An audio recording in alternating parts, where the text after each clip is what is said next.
Alors, aujourd'hui, nous allons parler des inévitables. C'est-à-dire comment coopérer avec les inévitables. C'est-à-dire que de nombreuses situations dans l'existence humaine échappent à notre contrôle.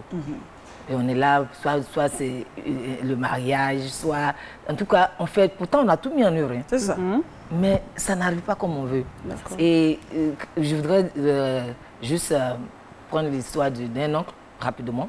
Cet oncle-là, en terminale, le monsieur est le premier de sa classe. Au niveau religieux, il est... un bon comportement. Il a un bon comportement, voilà. c'est lui le président des jeunes, de l'association, de tout. Et puis le bac arrive, il échoue. Et les derniers des classes ont le bac. Lui, le premier, n'a pas le bac. Donc, il va voir un homme de Dieu. C'est un choc émotionnel. Oui, et il dit à l'homme de Dieu, mais qu'est-ce qui se passe? J'ai tout fait, Dieu lui-même là, je suis correct envers lui. Moi, j'ai étudié mes leçons, qu'est-ce qui se passe? Et puis je n'arrive pas à avoir mon bac. Il dit non, les voies de l'Éternel sont insondables. Il dit oui, je vois l'insondabilité des voies. Dans l'échec là, je vois. Mais en réalité, c'était une bénédiction pour lui.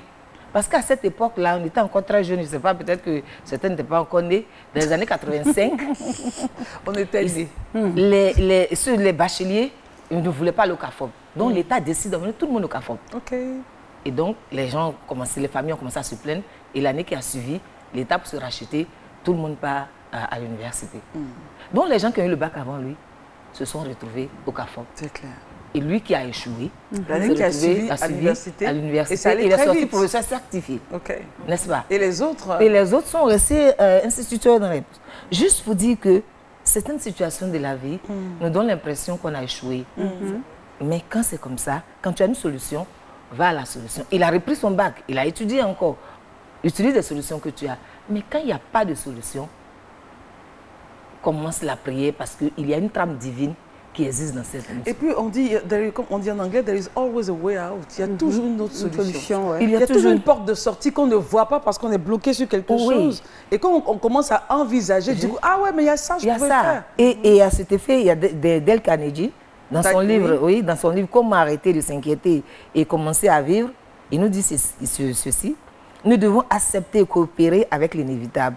Si nous nous insultons, nous donnons des coups de pied et devenons amers, nous ne changerons pas l'inévitable. Voilà. Il faut juste coopérer et chercher nous-mêmes à nous changer pour, comment on appelle, prendre en compte les situations de la vie. Merci beaucoup, Doc. Il y a ça me rappelle un peu un petit adage qui dit mieux vaut voir le verre à moitié plein qu'à moitié vide. Exactement. Bien sûr. Tout est une question de conception, en fait. Oh, merci beaucoup, docteur. Là, c'était la rubrique leadership. Oui. Et bravo. Merci, ma chère.